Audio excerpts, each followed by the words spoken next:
care for got it. Our care for everyone who've been impacted by the recent storms. I wanted to let you know in the chat, we're here for you. So we have a helpline in English and in Spanish. So if Sophia or Alex, can you put that in the chat right now? Our helpline. So we're here for you. It's to help you out for services and mental health services and just to listen. If you're have any thing you need us for. Also, I wanted to announcement. So I'm going to do a couple announcements. We're in our spring campaign. So we're able to bring the speaker meeting to you in all of our services because in part donations from individuals. And we went from serving 6,000 people 3 years ago to 17,000 people last year. So we can do that with your donations. So there is a link to in the chat.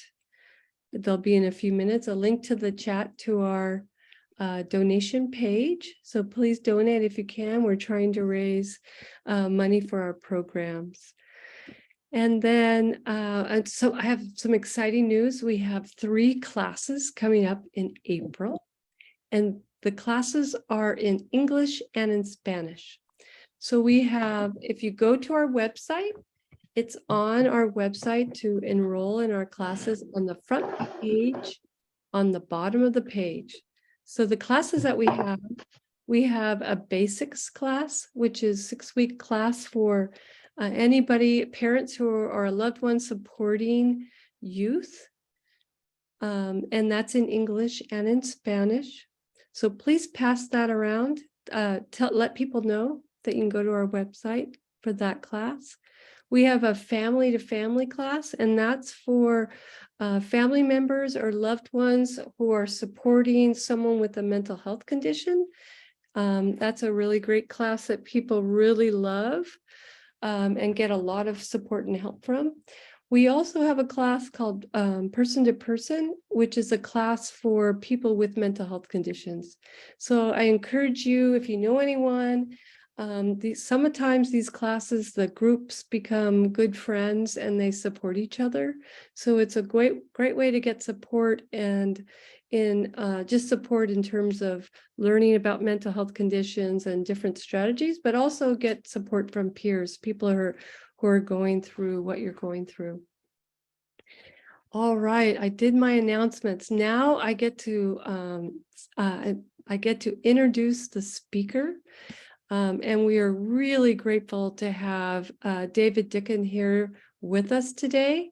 David is a crisis counselor at the Crisis Text Line and a featured speaker for NAMI, for National Alliance of Mental Illness. So that would be NAMI National. We're an affiliate, but that's our national organization. His passion is bringing hope to people in pain, helping them toward healing and wholeness. David provides counseling, coaching, and connections to resources. He helps people find a healthy community. His goal is empowering people to move from survival mode, feelings of doubt and crisis, to believing they can thrive and achieve their dreams and goals. Learn more about David at his website, Make Someone Great Today. And we can put that in the chat. So without further ado, as you say, David, thank you so much for coming, and I'm going to hand it over to you. Well, thank you so much. And I'm actually on the road, but we're all connected thanks to the internet and Zoom and NAMI Santa Cruz and the people that are hosting me on my event over here at Rockside. I'm actually at the Rockside in Michigan, so I'm 3 hours ahead, but that's just fine. So as I was introduced, you'll see that my organization is called Make Someone Great Today, and that'll be on the slide, and it's also going to be in the chat. So let's get started.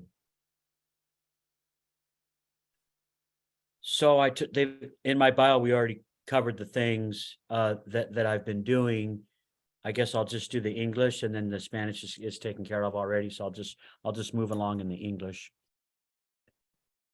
So we're going to cover tonight healthy communication, strength-based support, empowering, collaborative problem solving, commitment, and safety planning. You see, life's a journey. So whether you're the loved one or the supporter, you're on your own individual journey. And one of the themes of NAMI is that NAMI supports both the person suffering from a mental illness and the family. So they have the family to family class, they have the peer classes, they have peer support, and they have family support. And each of those dynamics is on a unique journey. So I want to communicate that we know that at NAMI. So let's move right into what is healthy communication. First, let's look at unhealthy communication to produce a contrast. So sometimes when I meet with families, I'll hear things like, we get into it when I get home. And then I ask the family, well, how do you feel at that time? Oh, I'm exhausted. Oh, I'm tired. So then the follow-up question becomes, well, is this really a good time to talk to your loved one? No, it's not. Is it understandable that you've come home from work and you want to help your loved one who's isolating or has experienced some symptoms from their diagnosis? Absolutely. But tonight we want to discuss best practice and ways to support your loved one. And so we want to identify these healthy ways, and I'm developing here a short contrast on the unhealthy and things many of us do on a regular basis, including me. Sometimes parents ask, is it something that I did? Or could we have done something different as a family as we would support our loved one? And I just want everyone to know that NAMI's official position on that question is that it's no one's fault. It's not parenting, it's not the family, and it's not the loved one. We focus on the diagnosis, support, hope, and the resources that we can talk about later. And remember, we know at NAMI that as supporters, you're hurting too. And we want you to know that we're here for you. And as it was mentioned earlier, NAMI has a signature program called Family to Family that many of you may have already attended, or it might be something that would be in your resource portfolio that you could attend at some point when it's convenient for you. So unhealthy communication, as I said, comes when we have poor self-care or when we try to fix or change our loved one, or we sound critical or judgmental, or when we lack patience and empathy. You see, the key in starting best support with our loved ones in terms of support is our self-care. So many of the families that we support suffer from poor self-care. They're not sleeping. They have an unhealthy diet. Maybe they're even doing some self-medicating. Who knows? So we want to get back on track with our self-care. What does sleep look like? What does diet look like? What does exercise look like? What does your social life look like? Maybe there's a spiritual component that needs some attention. So I wanted to draw your attention to the value of self-care and supporting your loved one. And there's lots of material on self-care out there that you could talk to your friends about and see what has helped them and share resources.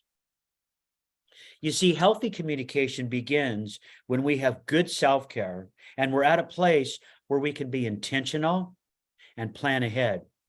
So when is the best time to have a healthy conversation with your loved one? How about a pre-planned special time with just you and your loved one? That safe place that you and your loved one together can decide is the best place to meet and have a discussion about support and about how we can love each other and support each other and talk about medication and diagnoses, hurt, pain, trauma, and all the things that go along with having a diagnosis. You see, healthy communication starts with empathy and patience. It asks open-ended questions. Questions like, can you tell me how you're feeling today? Notice that's open. as opposed to, oh, you went hiking. You're probably feeling better. That's an assumption. So we want to ask open-ended question. Oh, you went hiking today? How was it? And then let your loved one tell you. Another good question to have in your tool bag is, who best supports you? Everywhere I go, if you know me outside of what we're talking about tonight, if you're with me on my travels, you'll hear me ask the question, so who best supports you? Oh, my mom, my dad, my sister, some friends in the community, my best friend. You can follow up with asking then, what do you like about that support? You can even say, how do you like my support? Or where do I fit in on that list? And what is it about my support that you like? Or what would you change in my support? Because after all, I'm here for you. So I want you to coach me on how I can best support you. Notice that you're giving space for your loved one to take the lead on what kind of support that they want.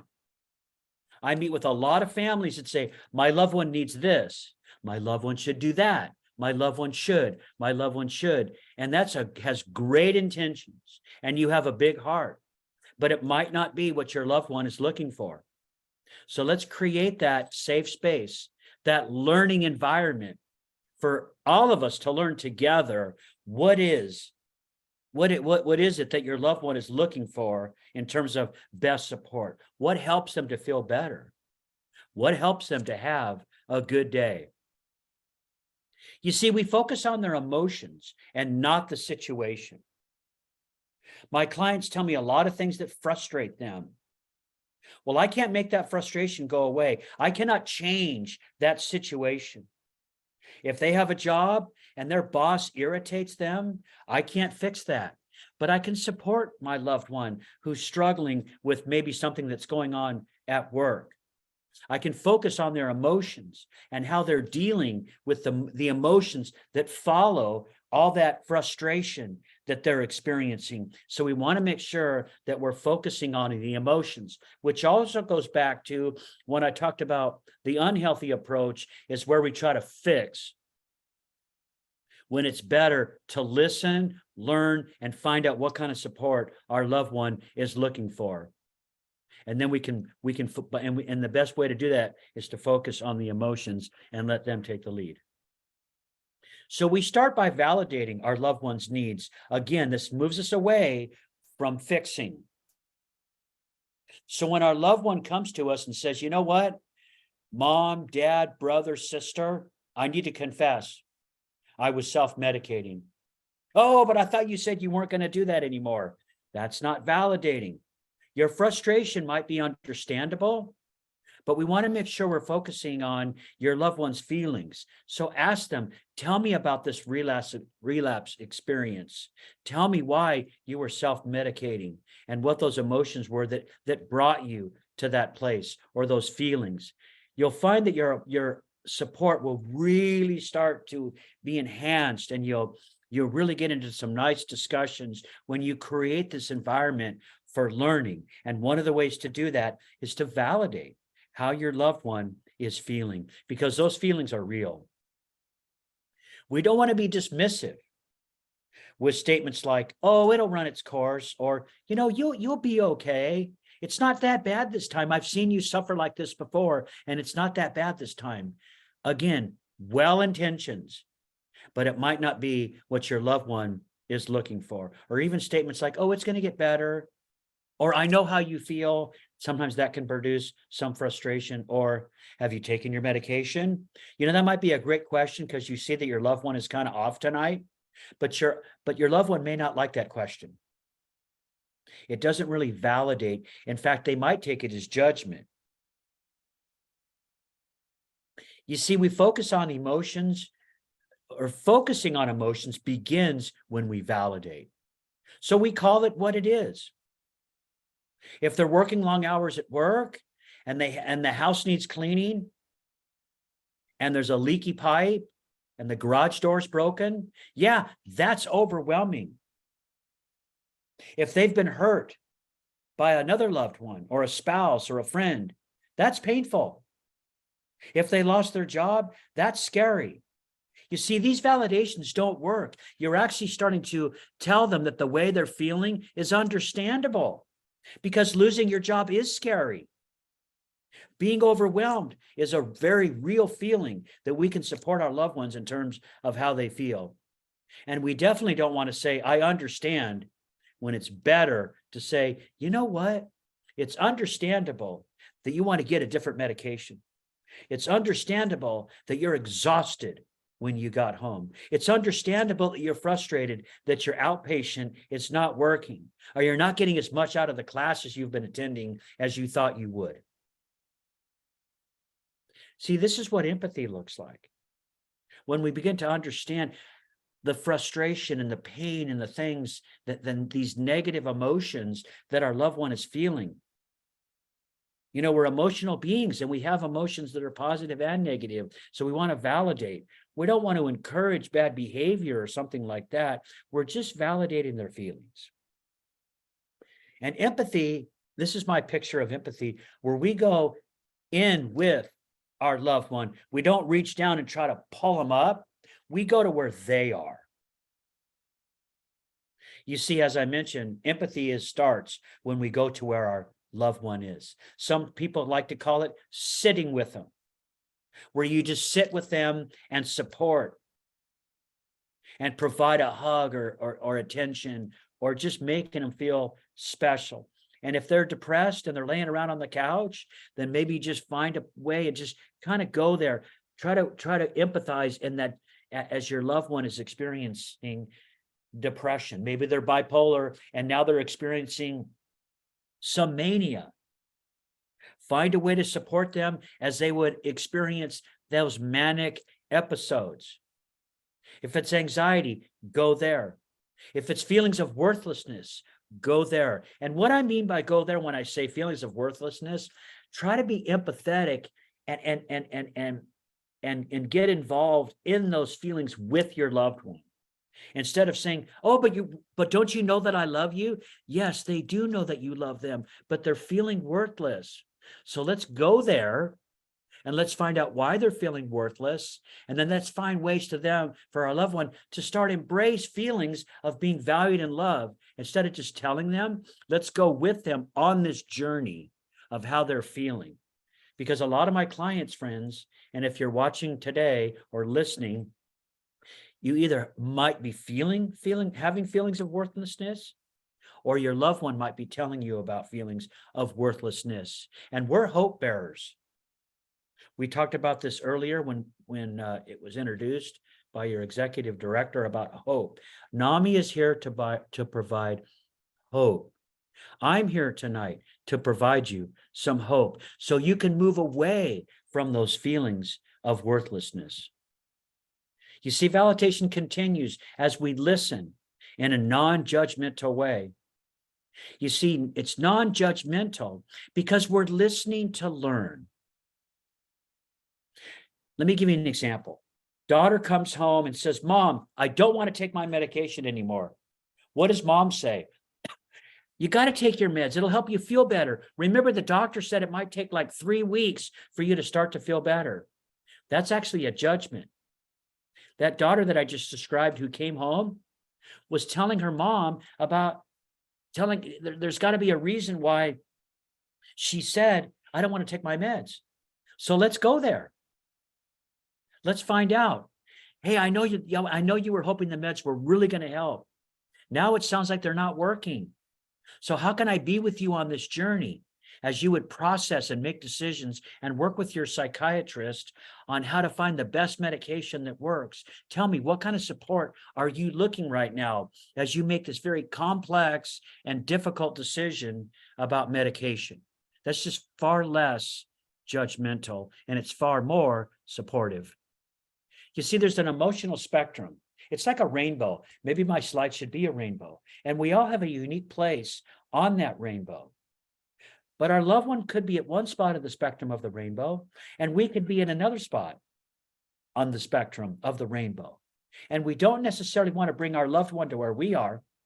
As empathy would say it, go to where your loved one is. And there's places for all of us on this beautiful emotional spectrum. You see, non-judgmental listening begins when we have active listening, when our listening starts with some exploring. Can you tell me why you're feeling that way? Was there a trigger? And we can gently, for example, was there a trigger? And then we can gently move into support. We want to stick with validation and active listening before we gently moved into, maybe some collaborative problem solving, which is one of the sections in our presentation tonight that we can talk about. And again, we can review and find out what kind of support are you looking for, and let your loved one take the lead. You'll actually empower them, which is another section of our presentation tonight, when you allow them to take the lead. And we talked about this question already that I already addressed about the medication discussion. So let's go over some key points to remember as we wrap up this first section. The best support starts when we have good self-care, when we focus on emotions, when we validate our loved ones' feelings, when we show empathy, have patience, and when we listen to learn. Now, strength-based support is our next section, and it begins when we empower. We want to build up our loved ones. We want to make them strong. You see, encourage means to make somebody else strong. You ever heard that word, encourage? Encourage actually means to make somebody else strong. That's one of the beautiful things that we get to do as supporters, is we can make somebody else or our loved ones strong. Often our loved ones, because of the diagnosis and the way they're feeling and the behavior that follows, they're feeling discouraged and they're feeling weak. But in many cases, they're actually very strong. And so we can be encouragers and remind them of successes that they've had that show strength. We can build them up and make them strong. Often it's more about what you do than what you say. One family came and met with me. They reached out and they said, "Hey, Dave, we're really in crisis with our daughter. Can you meet with us?" I said, "Sure." So we met for some coffee and a sandwich, and we talked about some things. And then that family went home and they called me later that afternoon and they said, "It's interesting, Dave. Our daughter thanked us for reaching out and meeting with you. She said, because you're trying to understand me." When we try to understand our loved ones, that's when their feelings are validated. That's when they get empowered. That's when they can take the lead. Often that can be the first step forward in beginning to feel better. So sometimes it's just more about what you do than what you say. And also, you're not fixing when you're doing. So that's good. And you're modeling, it gives them something maybe to duplicate or to follow. So what do children want? A lot of my clients are experiencing, even in junior high and younger, are experiencing emotional instability. And so I meet with these young children and they say things like, "I want to be accepted for who I am. I want to be free to express myself. I want to be heard. I want to be valued and loved." Wouldn't we all want to be accepted and have freedom to express ourselves? We all want to be heard and we all want to be valued and loved. So ask yourself, is the communication, is the support that I'm providing addressing these desires of our younger generation, teens, young adults? This is what they're telling us. Students say things like, "I can't. I don't have any friends. No one understands me, and I'm a burden." And some of them say, "I'm better off dead." I'm getting these statements from young children. I'm better off dead. So we must deal with the root cause. We must be open to hearing statements like that so we can help keep them safe. But let me say this again. I'm seeing a lot of patterns. I can't. I don't have any friends. You see, these young children, they want to belong. They want to be accepted. But often children with a diagnosis have a difficult time and they have a challenge fitting in. So they feel like they don't have any friends, and sometimes they don't have any friends. And then they start to feel like a burden, which further causes them to isolate. And when they isolate, they're even further having a hard time developing friends. So let's move now into strength-based support, where we empower. You see, friends, my friend wrote a book called Honor, What Love Looks Like. And she writes, we put crowns on people's heads and we help them grow into them. And this is kind of my hokey Burger King, crown, but I just wanted to give you a word picture. Friends, we have such an opportunity. Yes, it's painful. Yes, it's overwhelming, but we have an amazing opportunity to take a crown and put it on our young children's head and let them grow into that crown. And they'll feel it. You place that crown on your loved one's head and they'll feel it and they'll grow into it. You see, empowering begins when we let go. When we let go. This is your loved one's journey. It's their story and they get to write it. But they're not alone. And we are there to help them write it. And then we can start with reminding our loved ones of previous successes. You see, this demonstrates that they can do it. We can use previous successes as evidence that they're strong. We can come alongside them and stand with them and empower them to write their story.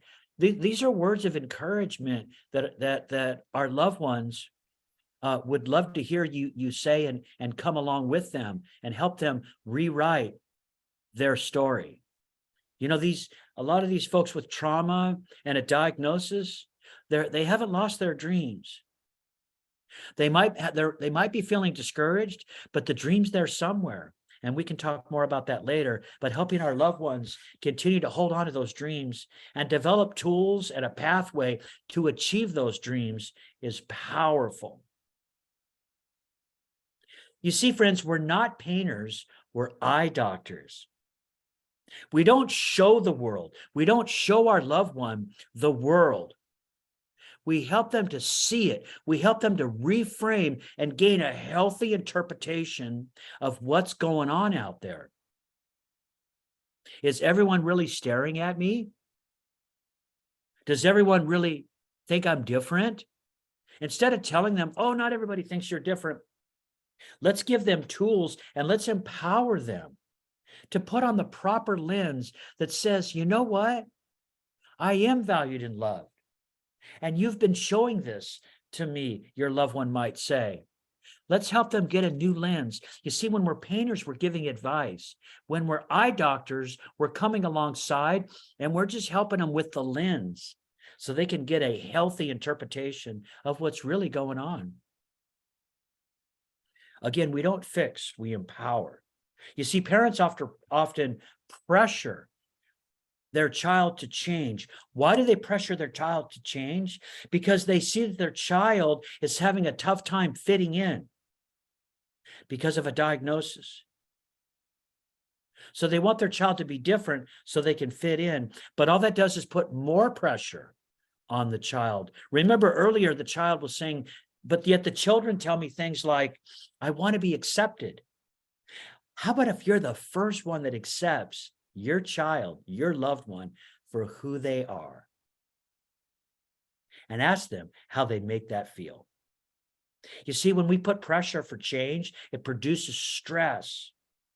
And when our loved one has stress, it makes them harder to manage the emotions that they're experiencing from the diagnosis or the things that the diagnosis is producing. You see, it's so healthy to accept our loved ones for who they are. We want to also help our children when we accept them for who we are. We begin to help them move away from I can't to I can. I have so many loved ones out there and so many clients that say I can't. Yet they look able-bodied because it's mental, it's in the mind. These feelings of I can't come from places of I feel worthless, I'm overwhelmed. There's noise and distraction and sensory overload. So there's feelings of overwhelmment and feelings of, I can't. So let's help them break that down, and let's help them move away from I can't to I can. So what are some key points to remember from this last section? We don't fix. We empower and we build up. You see, often it's more about what you do than what you say. Children want to be accepted for who they are. And one of my favorite word pictures is, we're not painters, we're eye doctors. Okay, let's talk a little bit about circling. Circling tends to focus on an unresolved feeling or stressor. So you've been in a conversation with your loved one, and now it's approaching 45 minutes, maybe an hour. And they're beginning to focus on something, could be the original thing that they came to you about. And they're still frustrated because they feel like that stressor or those feelings have not been addressed. But I still feel bad, your loved one might say after 45 minutes, or my boss is still unfair or is a jerk or whatever's going on, that might still be there. So they want to talk more about it. But once we get around 45 minutes, we're starting to repeat ourselves. And often we're feeding and we're creating more stress on top of the stressor by discussing it over and over like that. So we want to begin to wrap things up. That's why I call it circling, because we're talking about the same thing for a long period of time, and we're starting to repeat ourselves, and it's starting to bring on some discouragement. Remember, we're hope bearers, so we want to bring hope in moments of despair. So what are some helpful hints? So we've been talking to our loved one for 45 minutes or something along those lines. Start by highlighting things that have been discussed in the conversation that went well. Remind them of areas where they're strong and areas where they've shown deep resilience.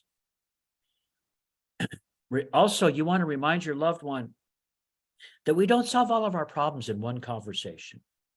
So maybe in that conversation, that 45 minutes, that benchmark I keep sharing, maybe in that 45-minute time, that there was something that was solved. So highlight that. Show that there was some success in our 45-minute conversation. And then begin to wrap things up by reviewing positive discoveries, which is pretty much what I was just saying. And this is also a good time to introduce some strength IDs. You were courageous. The strength idea is that you're courageous. And then you tell them why you feel like they're courageous, or what you're seeing that makes you say you're courageous. You're courageous for being so open with me today about this difficult situation. We can also identify next steps. What are some things that happened in this conversation that we've accomplished, and what does it look like in the next conversation? And then we can move into a warm close to kind of wrap things up. So let's move then into steps. What are these steps I'm talking about? Sometimes when we use steps, it gives our loved ones basically a tool for them to help guide themselves. As you come alongside them, you're giving them a tool that they can use to measure success in either a conversation or in life. So you can say things like, well, step one was reaching out today and being so open with me about your feelings. Step two was identifying that stressor or the hurt or wherever the pain is. And step three was embracing some kind of change, some change that might help you move through and replace like depression with joy. And so now as we wrap things up, let's identify step four together. Let's the two of us or the three of us, whoever's in that conversation, let's identify what step four is so we can show some progress and we can do it becomes something we can build on. And then maybe step four can be reserved for the next discussion or the next conversation. Let's talk about this idea of being out of control. Family members tell me, my loved one is out of control. I'm just checking the time here. My loved one is out of control. And it might sound like they're out of control because they're throwing the thermos in frustration against the garage door. But you know what I'll share with my clients? Maybe your loved one has some control. And maybe your loved one is using that control, that power, to take that thermos and throw it against the garage door.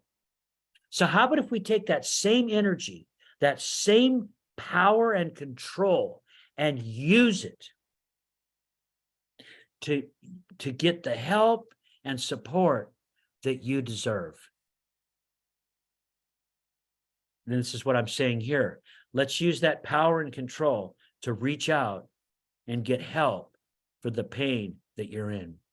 Another loved one that I was supporting was in the hospital. So I went to visit with her, and she said, you know what, I'm done. I'm out of control. I've lost it and I'm done. Well, what had happened is she was having some emotional instability, and she ran out from her house and she went into the neighborhood, and they couldn't find her for several hours. So the police were called and they ended up finding her.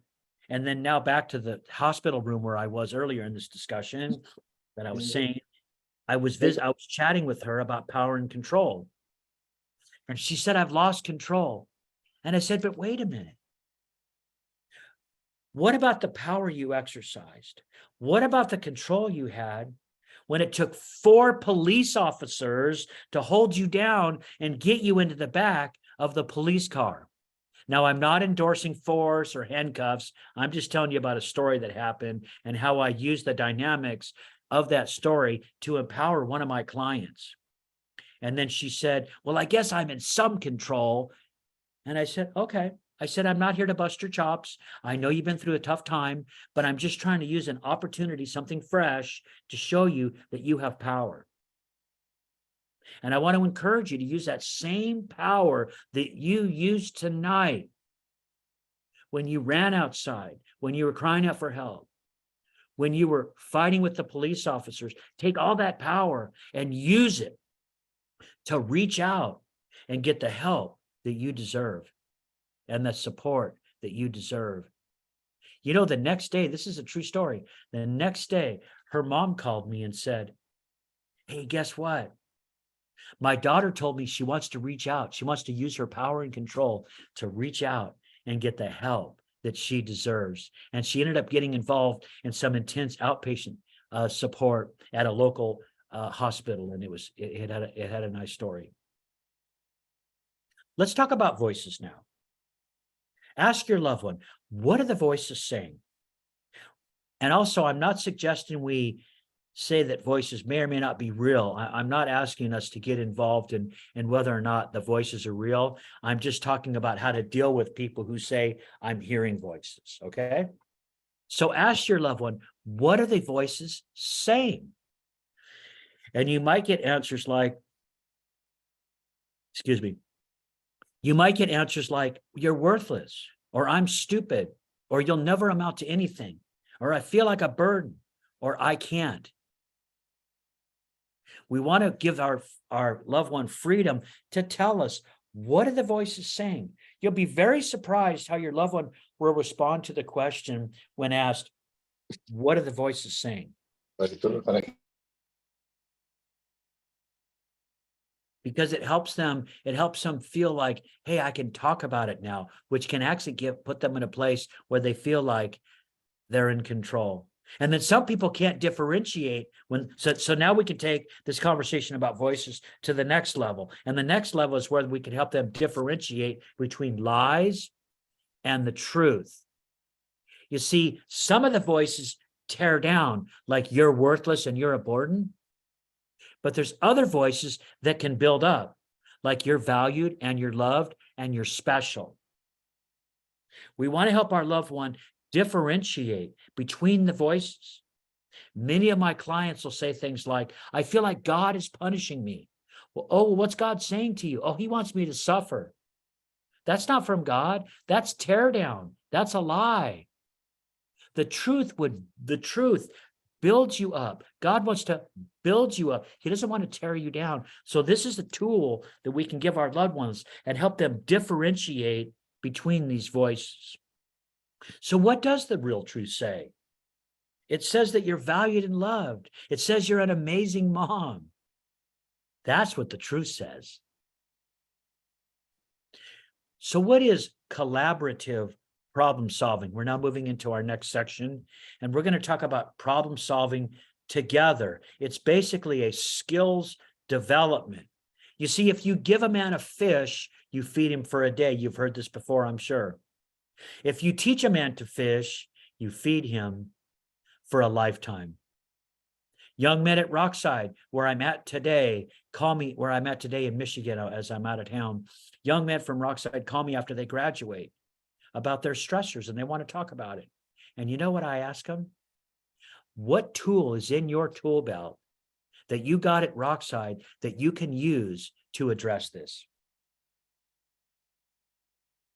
See, I wanted to focus on tools and empower them and help them to have skills so that they can feed themselves for a lifetime. I don't want to just give them a fish. And also, we become less directive. And again, when we're less directive, we're allowing our loved one to take the lead on the conversation.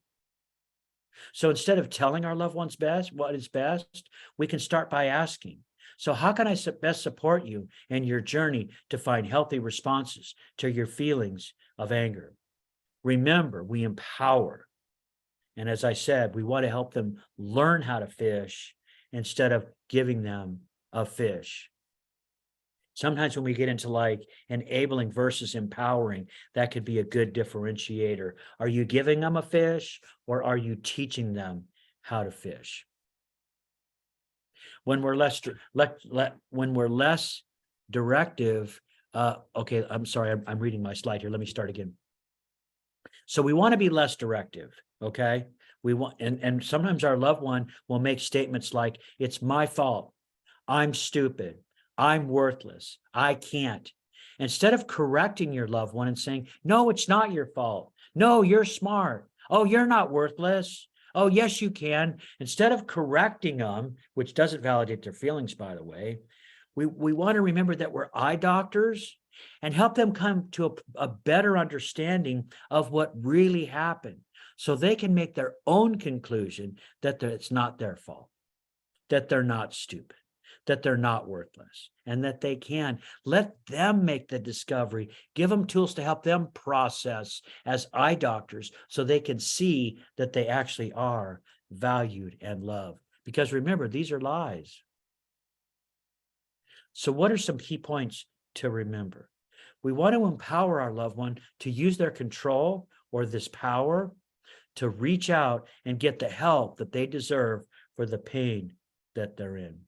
Help your loved one navigate the voices. You see, the lie tears down, but the truth builds up. Be less directive. You know, if you give a man a fish, you feed him for a day. You teach a man a fish, and you feed him for a lifetime. Okay, we're kind of wrapping things up here a little bit. We're now into safety planning.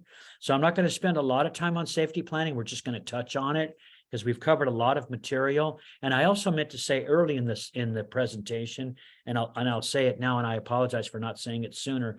We are covering a lot of material. I mean, this could be several hours with breaks and things like that. So do it this way. And by the way, the presentation is going to be available to all of us watching tonight, and you can get that from NAMI.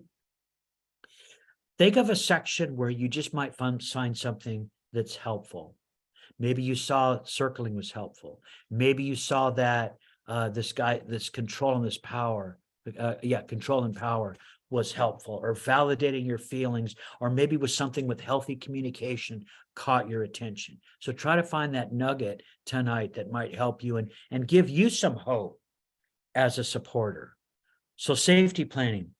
Okay, when we talk to a loved one who's experiencing feelings of suicide, these real feelings of suicide, we want to be direct.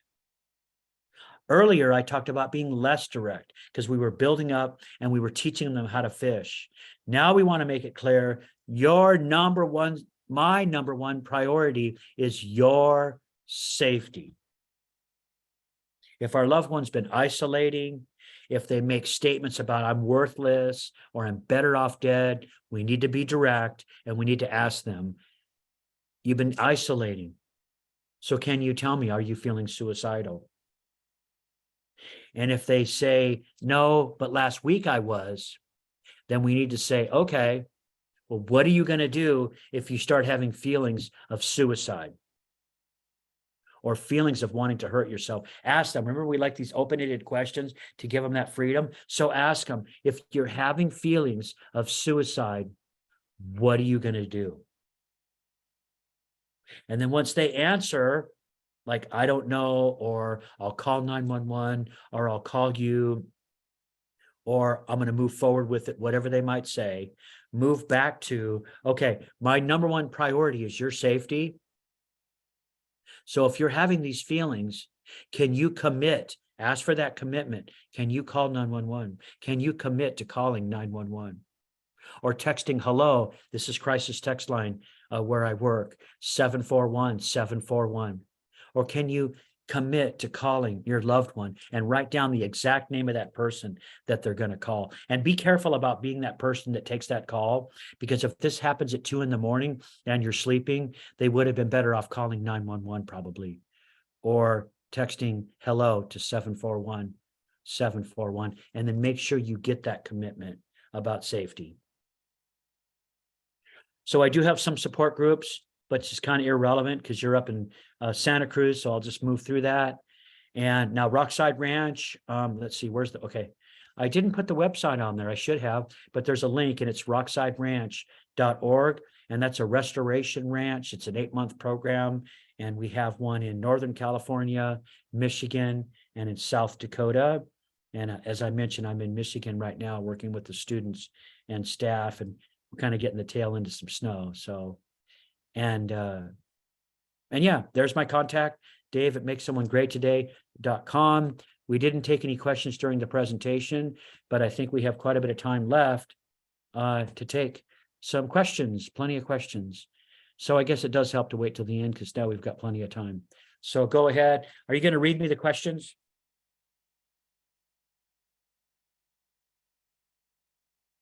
Thank you for that presentation, David. I have one question. And Stella, it's a question in Spanish, so I'll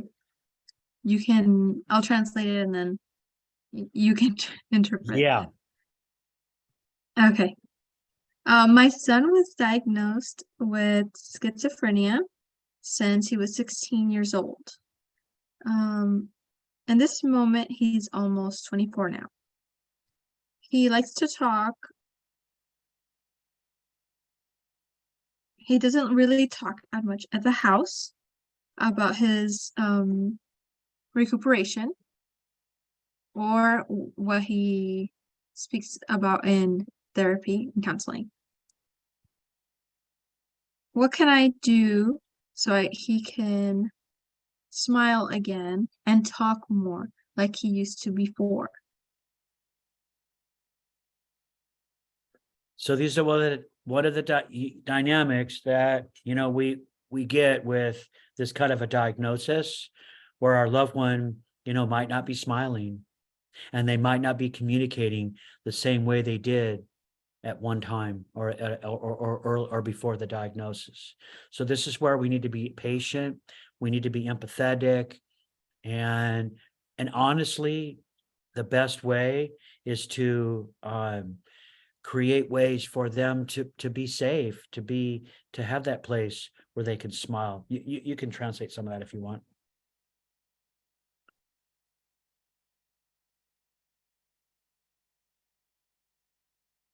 Yeah, Stella is translating. Thank you.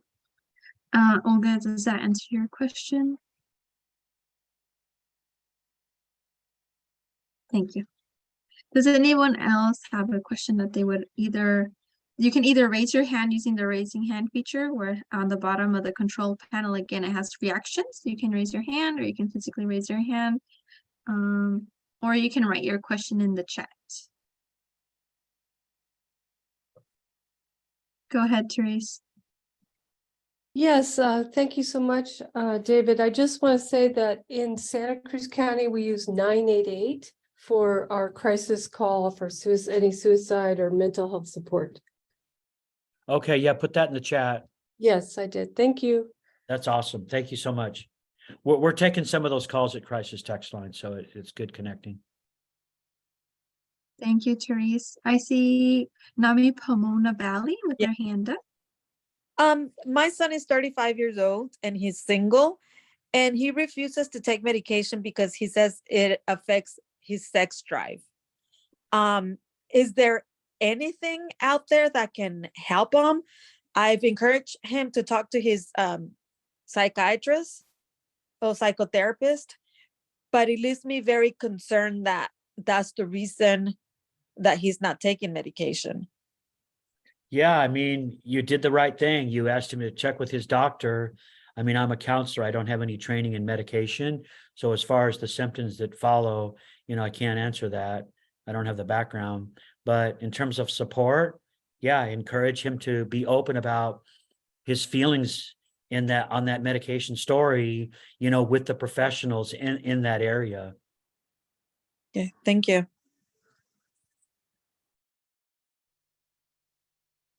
Does anyone else would like to have, does anyone else have a question for David?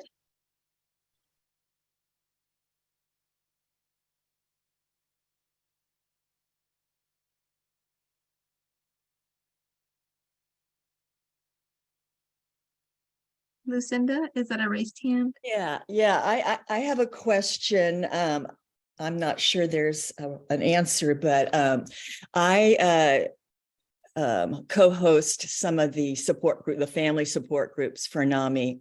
And so much of what parents and loved ones struggle with is when, you were talking about their own journey and kind of staying in our own lane.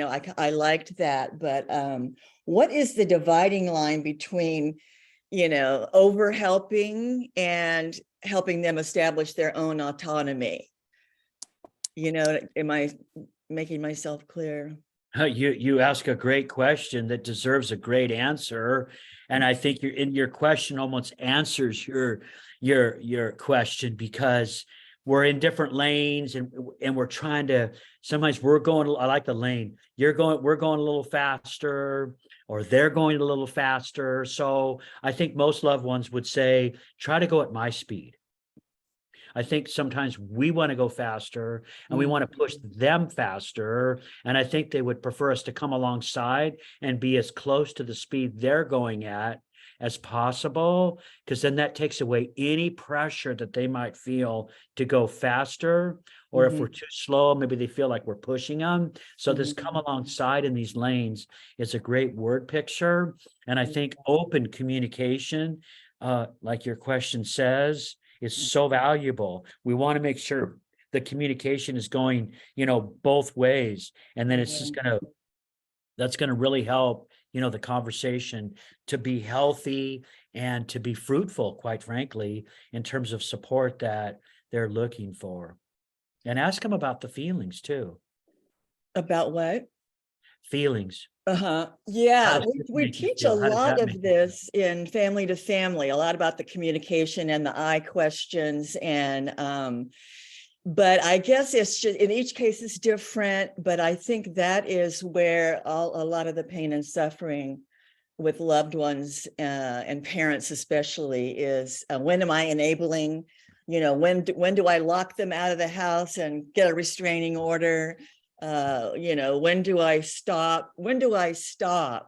This cycle that we've been on forever and ever and ever. A lot of parents have homeless people that don't want help and they're on the street, so there's a lot, like I said, it's different in each case, but I would say that's the biggest burden I need an answer for.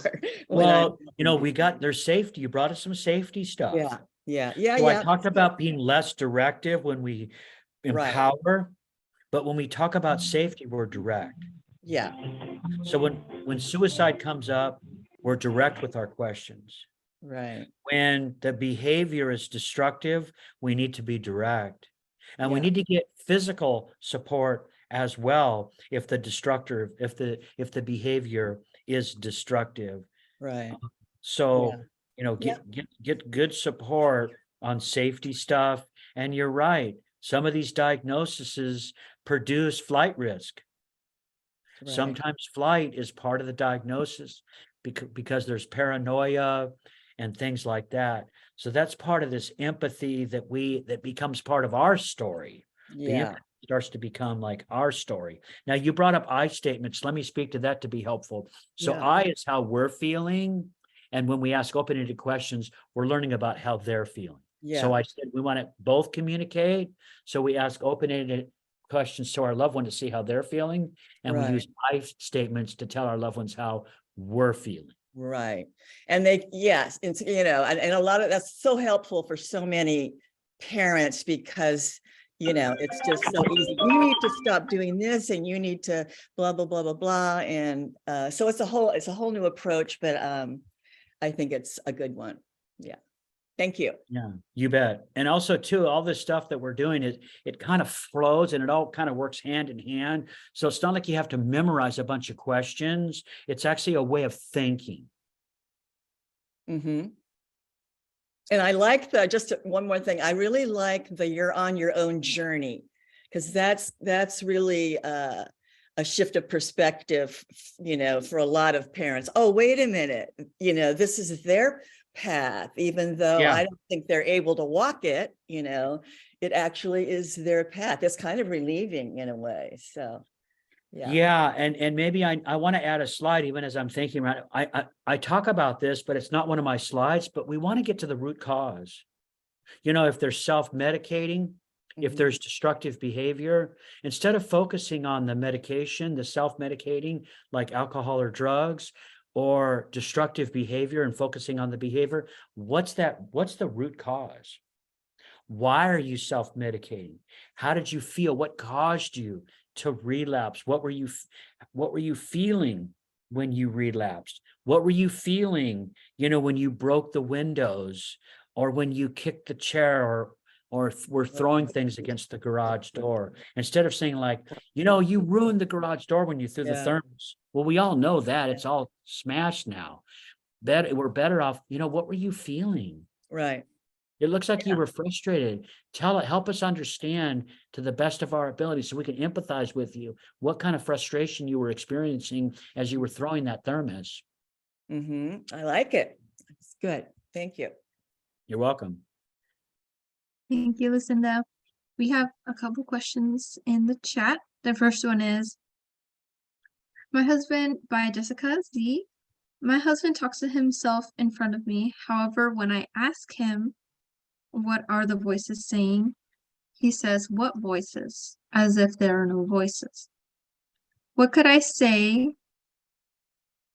There's a little reaction thing in the way. What can I say back to that? Or is there another way I can word this to get him to engage in conversation with me about it? Mr. Husband, what do you enjoy talking about? What would you like to talk about? Are there things we can talk about that might help you feel better? Something like that. Ask them what they want to talk about. Because it sounds like you were trying to okay, he was talking to himself, so he might be hearing voices. So you were making an assumption. Well, maybe he is hearing voices, maybe he's not, we don't know. But you were making an assumption and he went, oh, there's no voices. So then you kind of got stuck. So you're right, we got to ask a different question. So maybe ask, well, what do you want to talk about? What would you like to talk about? And also too, if you're taking notes, use those notes to write down when he was talkative. Was it when you went to the store maybe you took him to the store? Maybe you guys went to the movies. Maybe you guys went to the beach. Maybe he had fun when you went to the barbecue at a relative's house and he was talkative. So try to duplicate things that help him, talk more and where he was enjoying himself. Thank you.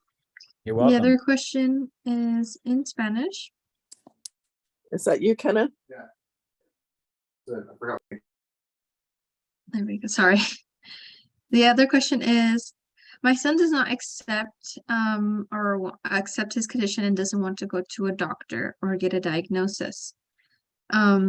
When he's in a crisis situation, he leaves home and lives on the streets. I don't know how to help him in this situation. And this question is by Soledad. Yeah, so sometimes the diagnosis is part of like not taking the medication. That's just sometimes where we're at. That's just sometimes where our loved one's at, with medication. Some of the diagnoses produce like paranoia. So then they might think the medication is poison. It's difficult, very difficult. Now their flight risk. Some of the families I support and their loved one is on the streets. All they can do is find a way to communicate with him. Can you tell us where you are so we can bring you a blanket?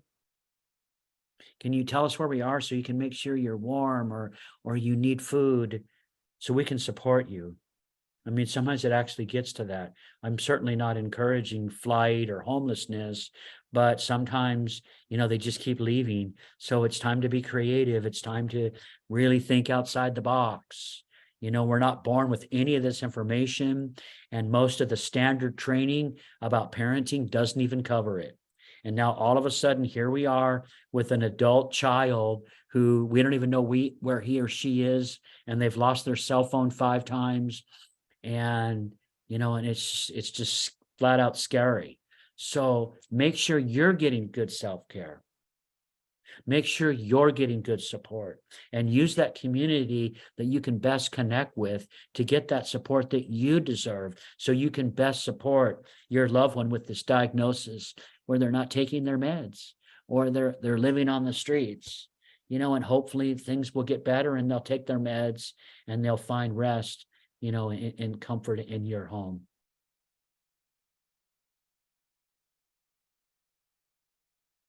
Thank you, David. We have another question. In the chat, it is, my son hears voices and speaks with electronic devices.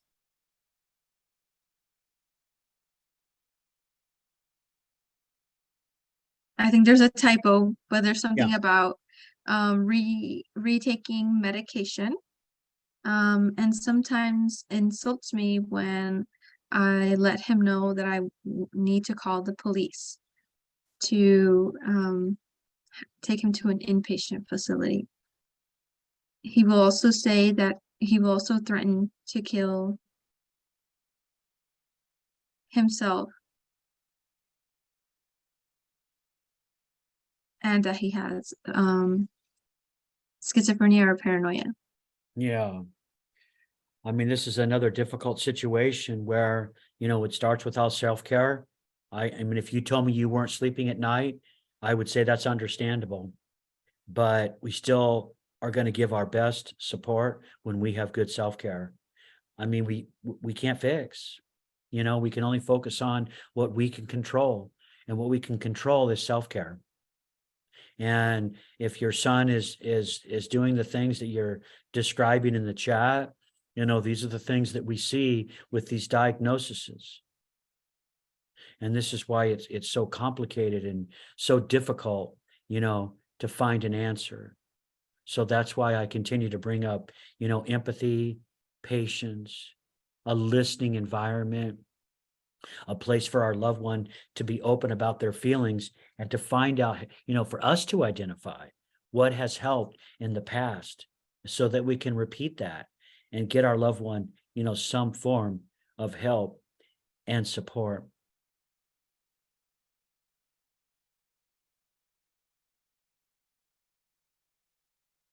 Thank you, David. Yeah, thank you. You're welcome. I welcome Soledad to speak. From the last comment, I'm not sure what kind of question that is, but if she would like to ask the question, go ahead, Soledad. Sí, sí, soy yo, Soledad. Mi hijo rompe todas sus identificaciones muchas veces. Pues a veces es muy difícil porque no trae nada en su bolsa, está sin celular, sin nada. Pues no sé cómo manejar esta situación. A veces también se porta muy mal conmigo. Pues muchas veces yo lo corro de la casa, ¿verdad? Porque tengo miedo que me haga daño. Porque ya alguna vez me dijo él que para ser el Dios tiene que matar a su mamá. Entonces yo me asusté mucho y pues lo saqué de la casa, pero aún así él volvió. Ahorita yo lo dejé viviendo en mi casa, ¿verdad? Nomás por un mes y yo me cambié a una recámara, pero me duele dejar a mi hijo, ¿verdad? Porque se va a ir a la calle otra vez y no sé, es muy difícil esta situación. Yo soy su mamá, solo estoy sola con mi hijo, no, nadie me apoya, ¿verdad? Ante esta situación, todos no lo quieren ver a mi hijo. O sea, no tengo el apoyo de nadie, de ninguna familia, solo soy yo y él. Pues es muy doloroso verlo así.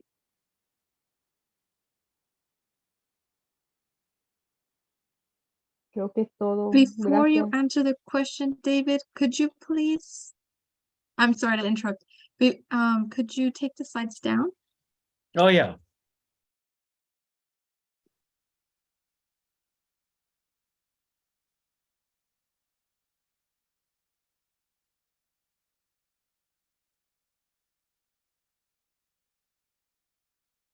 And unless there was anything else to add for the questions, Stella, you can go ahead and answer, David.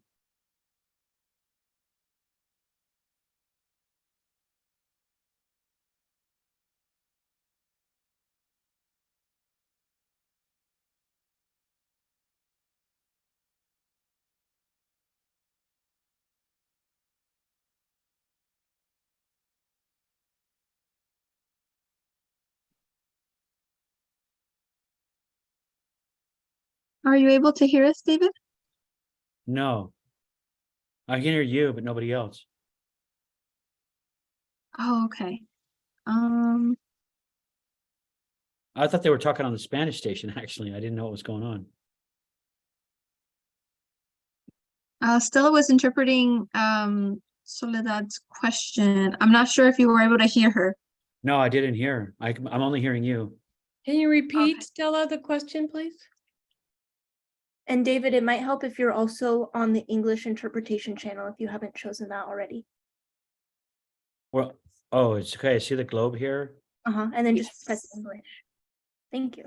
I did. I never did that before. That's a new thing. Now I hear.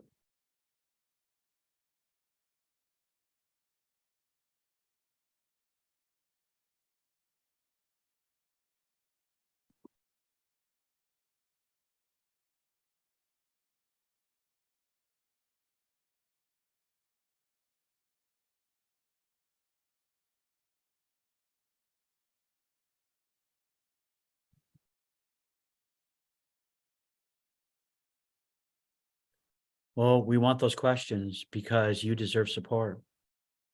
And that's why NAMI's here.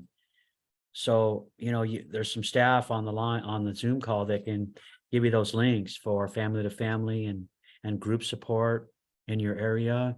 I'm assuming you're in Santa Cruz, and NAMI has, clinician-led and peer-led support that can give you the support that you deserve to have good self-care and so you can feel valued and loved.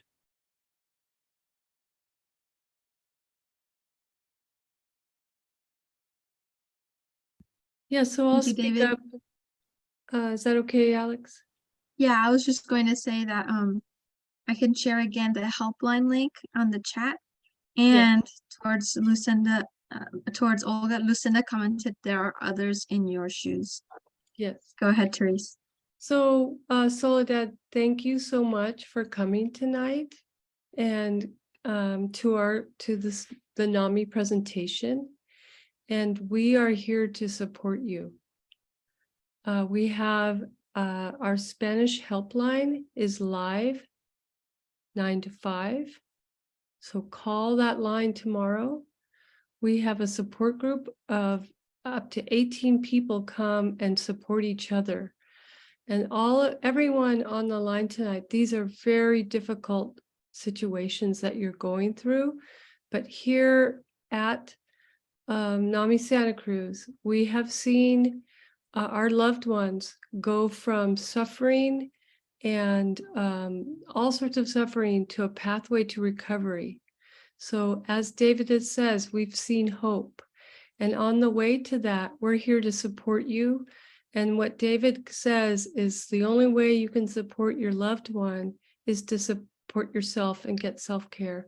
But on the road to doing that, we're here for you. So once you're part of our NAMI family, so come on our Tuesday night. It's in Spanish. We have support groups in English as well, and we'll put that in the chat. But we'll also put the helpline. That's easy. We have one in English and one in Spanish, and we want to help.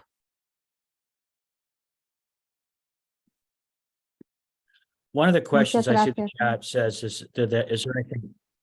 is there anything in Oklahoma? Yeah, so as it was shared earlier, NAMI's national, and then it's delivered through chapters. So you'll need to look for a chapter in your nearest city in Oklahoma. Yeah, and you can call us on the helpline and we can look that up for you. So the person in Oklahoma, we're here, we help people in Mexico, all over the country. They come to our support groups. We're international now. So call the helpline and they can help you. They'll look it up for you. Or maybe I can check it out before the end. And then there's online support groups. You might want to make sure you're in the same time zone with your online support on Zoom. Yes, good comment, David. I welcome anyone else. We still have a little bit of time. If anyone else would like to share a question, you can either drop it in the chat or you can raise your hand and speak freely. So thank you.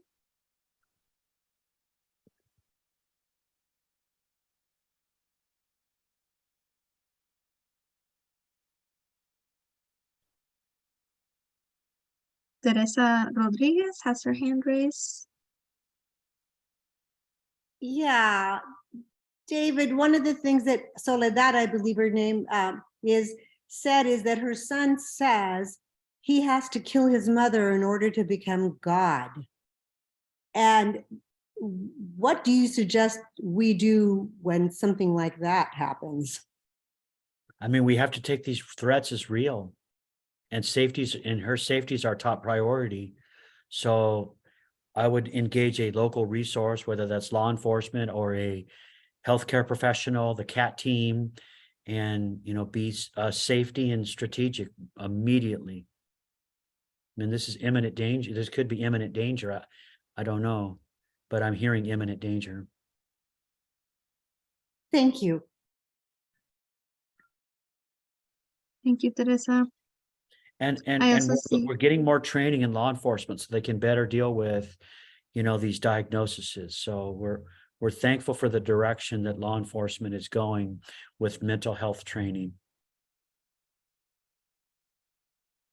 Another hand raised by Selena Vera. Hi, this is for Soledad, so I wanted to speak in Spanish. Para Soledad, le quería comentar una cosa que nosotros hacemos con mi hermano, que es bipolar. Él ahorita está pasando por un momento de episodio. Y lo que nosotros hacemos es le avisamos primero a la policía en cuanto empiece, para que ellos sepan que es un problema mental. Y cuando es muy severo o cuando él es agresivo, lo que hace la policía viene y lo evalúa y lo llevan al hospital en Soquel, en Santa Cruz. Y así le pueden ayudar con medicamentos. Y después nosotros podemos con eso ayudarle cuando él regrese.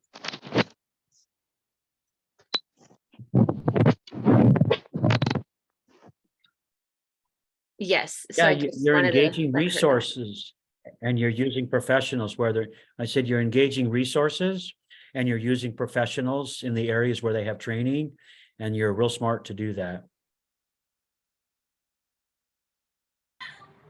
I also mentioned CAT, but I didn't go into any detail. I'm not even sure what CAT stands for, but it is a medical response team. And they'll work hand in hand with law enforcement, but their training is very specific with the mental health world. I don't know if, can somebody put that in the chat? I don't think I want to type right now and make a bunch of noise, but yeah, the CAT team. I have the CAT team in my phone.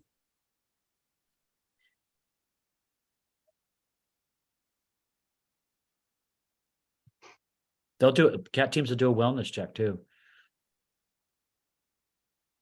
So we're talking about flight and violence right now, or destructive behavior and some threats, but also some of our loved ones are isolating. So maybe they're independent and they're in an apartment and they won't answer the door, or they've been in their room for a long period of time.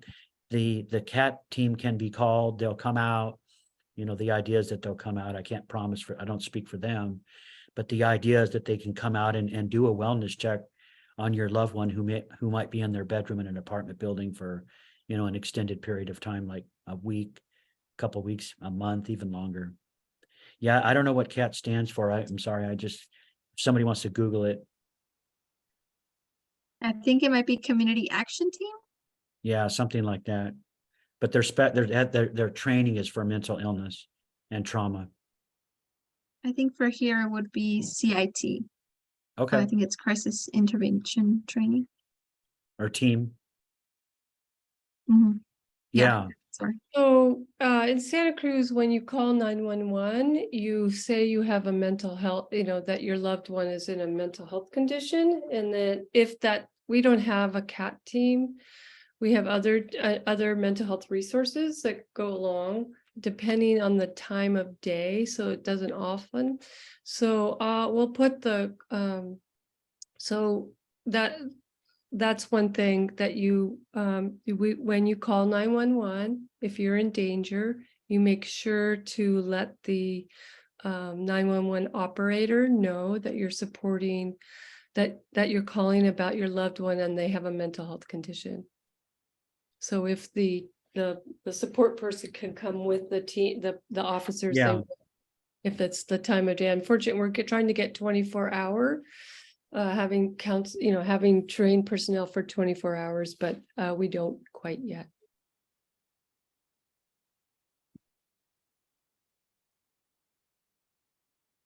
Any other questions? A mí, Sí, soy puedo- Soledad, yo quería decirle a David, en el caso de mi hijo, ¿verdad? Como la amenaza que me hizo, yo lo que hice fue que me salí de la casa, vivíamos juntos, ¿verdad? Y por lo que le platico, yo decidí mudarme a una recámara y ya no estar más con él.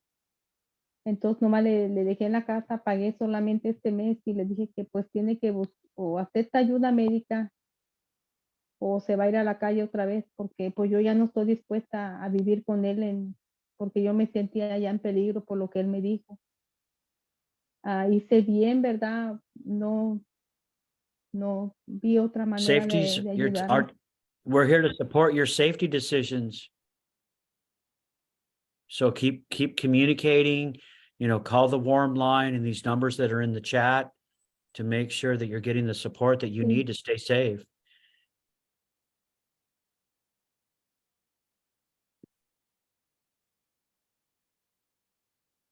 So on our website, we have Gracias.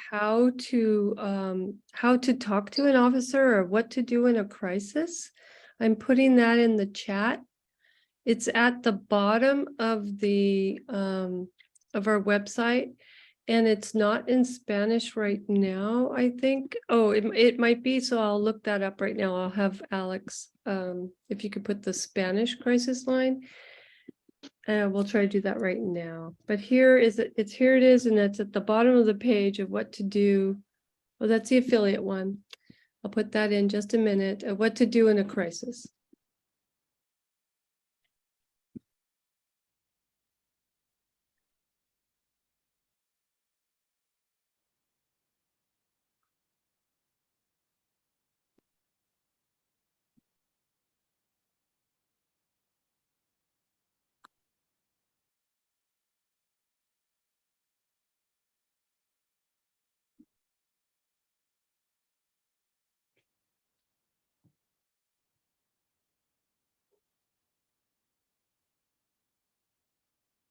Any other questions in the meantime? We're nearing ¿Puedo the end preguntar algo here. yo? ¿Puedo preguntar algo yo? Sí. Ok, mi pregunta es, mi hijo no quiere hacer nada, se la pasa mucho tiempo cerrado en el cuarto y no lo quiere limpiar. ¿Y qué puedo hacer yo para ayudarlo?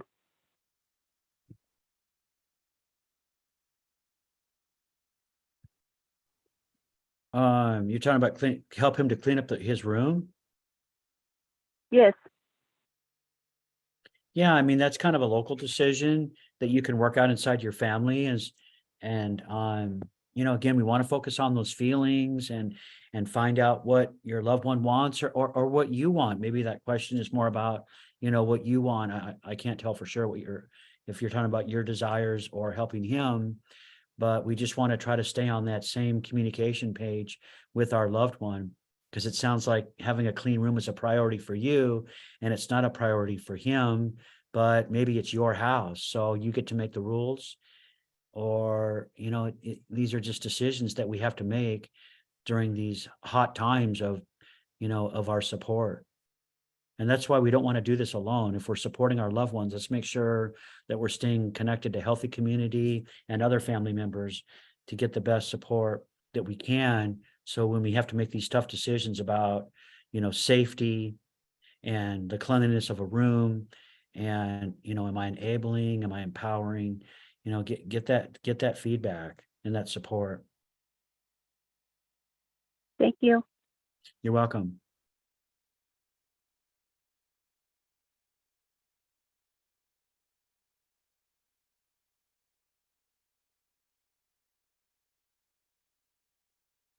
El enlace que, sorry, the link Therese dropped in the chat has different crisis resources like guidelines for calling 911 and crisis services phone numbers, what to do when your family member has been arrested. You can find some of those files in English and Spanish. And you can also find Spanish crisis and other resources in our website on the En Español tab. If you hover over it, there will be a little drop-down menu, and the first option is Recursos en Español.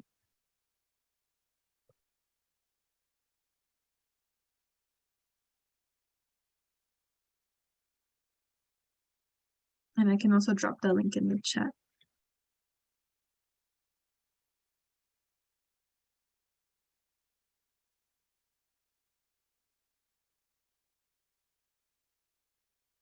It's 7:28 in case anybody has last call for questions.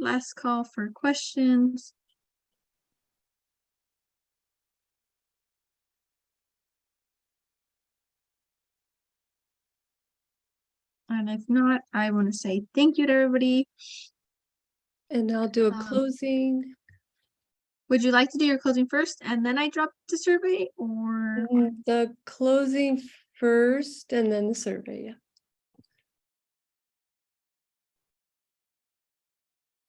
Go All ahead, right. Therese.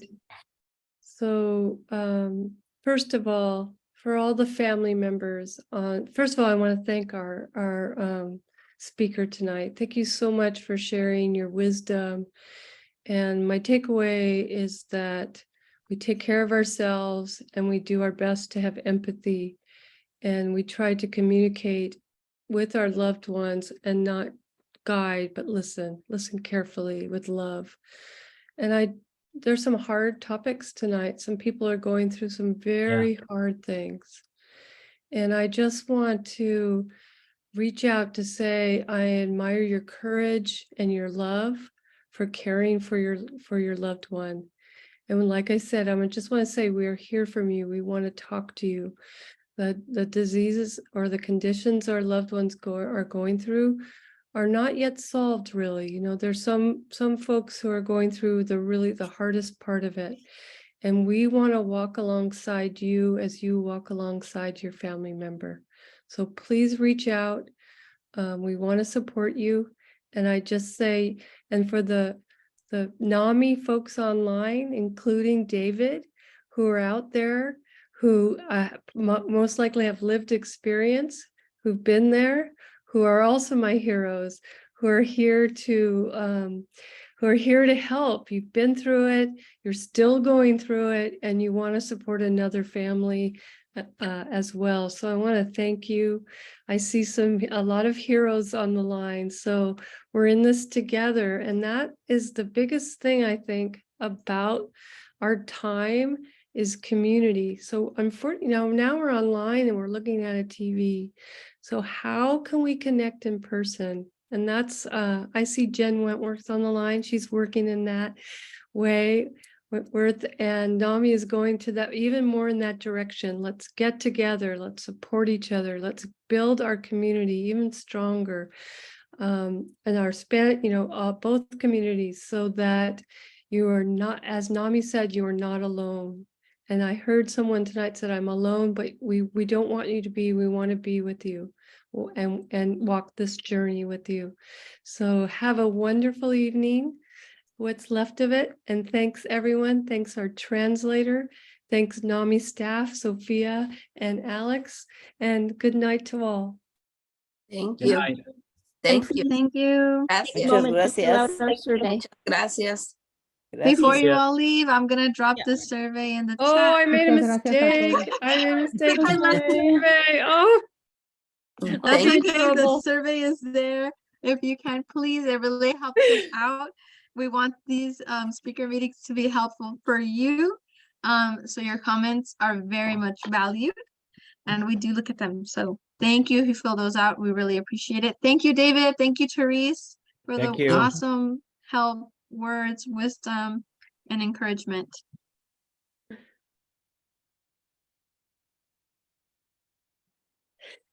Bye, Olga.